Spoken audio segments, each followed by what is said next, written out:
I don't think I've ever done a book haul before, but I bought some books and I got some from the library too.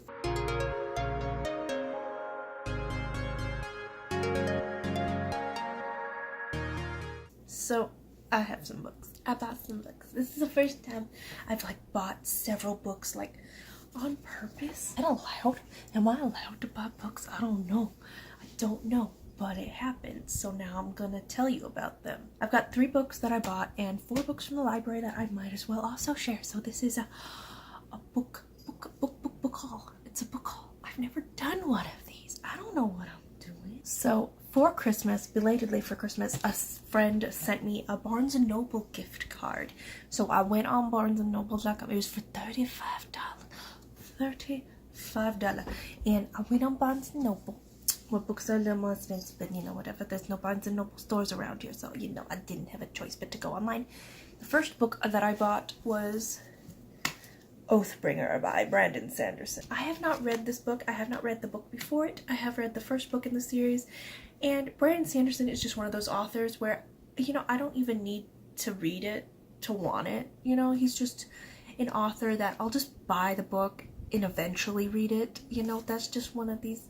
This is a big book though. Oh my god, I think this cost me 20 bucks. Oh my god, some of the pages got folded. You know, Barnes & Noble, I'm not impressed with your shipping. Like, can you see where it's like, listen, I purposely buy books so I can have like this perfect little hardcover on my shelves. You know, I'm not buying them because I usually don't read them in a giant hardcover. Like, I just don't do that. So it's like, I'm buying this to look perfect on my shelves, and it's not gonna look perfect because it's a little bit beat up. So yeah, this is Oathbringer by Brandon. Oh my god, look at them end pages. Them end pages. This is the cover. This is the, oh my god, there's a map in here. What? Y'all, oh my god. They go all out for Brandon Sanderson. He's like, I think, probably the biggest name in fantasy right now. I think anyway. Even though I don't know much about what's going on in adult fantasy, but I would still say he's probably the biggest name. Yes, so this is a like 1,000-something page book, 3rd book in the Stormlight Archive, and I bought it because I need to collect all the books in the Stormlight Archive, and here's the 3rd one. And okay, so I had a bit of trouble with Barnes & Noble, so I bought another Brandon Sanderson book, but it wasn't this copy because I had a bit of trouble because Barnes & Noble, I assumed that since they bring my college textbooks by UPS, they ship all their books by UPS, and Oathbringer they did bring by UPS. But Skyward, they tried to ship it by the US Postal Service, which wouldn't be a problem, except I have a post office box, and it didn't have the post office box number on there because I assumed it would be coming to my address. So it's like, it didn't get here. It didn't get here. It went back to the shipper. They refunded me. And I was like, okay, fine. I'll just go back on Barnes & Noble and buy it again. And this time have it shipped to the post office. And it went up in price. It went up in price. They wanted to charge me shipping. The reason I had bought both of these books at once, both Oathbringer and Skyward, was to get free shipping. So I was like, no. So I went to Amazon and bought Skyward by Brandon Sanderson, which I don't even know what this book's about. Let's see, it says, Claim the Stars and Defiance's Survival. It's a beautiful cover. I believe it's YA, which, I mean, I'm a YA fan. I think it's YA sci-fi. Oh my god, why is there cat hair on? And yeah, it says, Spence's world has been under attack for decades. So it's that kind of book. It's a nice sci-fi book. It's very nice black. And pages are purple. It's purple. I love a purple book. Purple books are just so gorgeous, and I feel like there's not enough of them in the world. It's also got that sort of back shine in it, like a backlight kind of shine, not like a metallic, but it's like when it hits the sun, it's like, yes, like a highlighter. So this is Skyward by Brandon Sanderson, which I am excited to read. And then, because I was still so mad about the Barnes & Noble issue with the post office, that I went and bought a pre-order of a book for like $20, and that was, yeah, that's what I do when I'm angry. I spend more money. I got The Priory of the Orange Tree by Samantha Shannon, which is a gorgeous book. Look at that Metallic Dragon. Listen, I wanted this book because it's a huge ass fantasy book. I can't resist a huge ass fantasy book. Look at Oathbringer. I love a good fantasy book. I want it on my shelves. So I pre-ordered this and it came in just fine. Because Amazon actually gives you your shit. A world divided, a queendom without an heir, an ancient enemy awakens. Okay, sounds good. You know, I want to read it because it's beautiful, and I pre-ordered it because it's beautiful, and it was $20 and it was worth it. So those are the 3 books that I have bought in February. Oh, Sammy just snuffled in his sleep. He borked in his sleep. Are you okay, baby? So now let's move on to the 4 library books that I got at the library the other day. I actually have a 5th one, but I showed it in a vlog sometime in February, so I'm not gonna go over and get it, but it's Zodiac by Romina Russell. You'll see it again in my upcoming Zodiac-a-thon TBR, so but I got some books from the young adult section at the Casa Grande Public Library.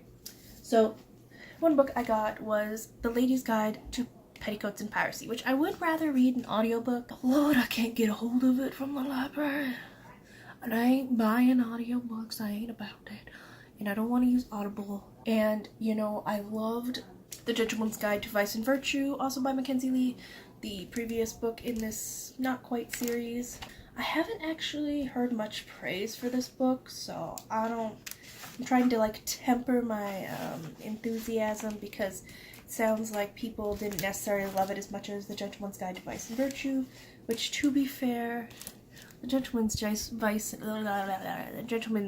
to Vice and Virtue was just so funny because of Monty as a main character, so like it's hard to replicate that with Felicity, his younger sister, who's probably a little less of a disaster of a person. A book I picked up that I don't know anything about. I think it has something to do with Alice in Wonderland, just based on the cover, but I could be wrong. I could be super, super wrong. And that is A Blade So Black by L.L. McKinney. I don't know what this is about. Swords will shatter, hearts will break, heads will roll, drive back the dark. Yeah, see, it's an Alice in Wonderland. This isn't the Wonderland you remember. See, I'm about this, and you know, oh my goodness, that's pretty. And yeah, it's pretty small. It's got this gorgeous cover. Another book that I got was Our Dark Duet by Victoria Schwb, which is the 2nd book in the whatever this series is, this duology. And I haven't started this yet. I love this Savage song, but I have not read Our Dark Duet yet, so I need to read it. Yes, I haven't explained what these books are about. I don't know if you're supposed to do that in a book haul. I feel like maybe, but also I don't. Like, I know what some of these ones, like I know what this one's about, but. And then finally, another book I got from the library, which I was really surprised to see just sitting on the shelf, because usually I feel like this is a book that is like always checked out, or was at the Phoenix Public Library, or online it always is. And it's a book that everyone has read, except for me. Everyone has read this. And everyone should read this, and that is The Hate You Give by Angie Thomas. Yes, I have not read this book yet, but this I grabbed primarily because I need a diverse book for Zodiac-a-thon. That's why I grabbed it now, because listen, it's not my type of book. That doesn't mean I shouldn't read it, though. I know what it's about. It's realistic fiction. That's why I wouldn't usually pick this up just wildly. But I know that it's an important book and I gotta read it, so I'm gonna read it for the Zodiac-a-thon, which is coming up soon. I don't know, maybe I'll do the TBR today. I don't know what's going on. I don't know what I'm doing. Those were the 3 books I bought in February and 4 books that I picked up from the library the other day. So that was a book haul. Wow. I've never done one of these. A lot of booktubers, they do them all the time, and they got like 40 books at a time. And like, listen, I only got this one bookshelf. I haven't even put my books on it, but I don't know how much space I'm even gonna have by the end of it, and it's like, I don't need to buy 40 books a month. I'm not a book hoarder. Okay? I'm not that bitch. Like, I'd like to hoard a few more books than I do currently, but you know, I don't need to own every book. But I feel like booktubers have so many books on their shelves that they haven't read. They don't know, they don't even remember what they're about. They're just on their shelves because they bought them when they came out, because they're expected to, and then... So, I have to go clean a wheelchair. Thank you so much for watching. I will see you in my next video. Goodbye!